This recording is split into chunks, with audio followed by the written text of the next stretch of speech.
Il y a tout juste 66 ans, le 19 février 1957, un musicien du nom de Falco voyait le jour à Vienne. L'artiste autrichienne aura été l'un des plus grands chanteurs issus d'un pays germanophone. Malheureusement, il décède tragiquement à l'âge de 40 ans. Musicalement, les années 80 sont considérées comme les années d'apogée de la musique disco. Le rap commence à s'installer comme le genre de prédilection des jeunes auditeurs, aux côtés de la pop rock. Si certaines chansons françaises sont devenues cultes à l'époque, comme le tube Besoin de rien, Envie de toi, chanté par Peter et Sloan dans les années 80, l'Autriche n'avait qu'un seul chanteur qui alignait des titres en allemand au classement du Billboard. Il s'agissait de Falco, de son vrai nom Johann Hans Holzel, un chanteur et musicien pop-rock et rappeur autrichien, né en 1957 à Vienne.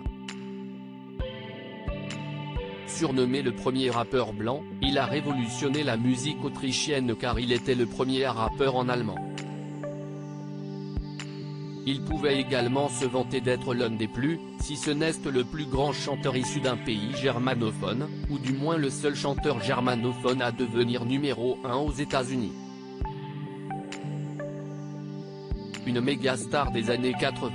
Ses principaux tubes auront été Der Kommissar, en 1982, Jani, en 1985 et enfin Rock Me Amadeus, en 1986. Connaissez-vous le destin tragique de ce chanteur? Une méga star des années 86. C'est en 1986 que Falco connaissait son plus grand succès. Son album Falco 3, sorti en 1985, était produit par les frères Bolland des Pays-Bas. Son premier single Rock Me Amadeus, est devenu très vite numéro 1 en Autriche, Allemagne, Israël, Canada, Japon, Royaume-Uni.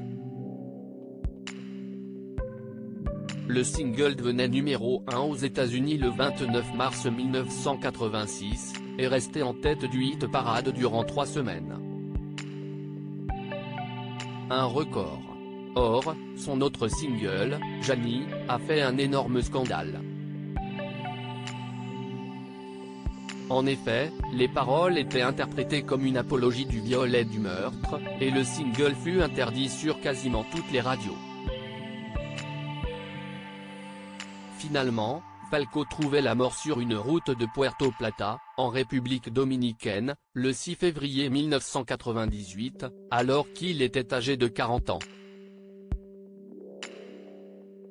Un bus en excès de vitesse percuta sa voiture alors qu'il venait de marquer un stop. Son nouvel album sortait, à titre posthume, sous le titre de Out of the Dark. Une immense star autrichienne partie trop tôt.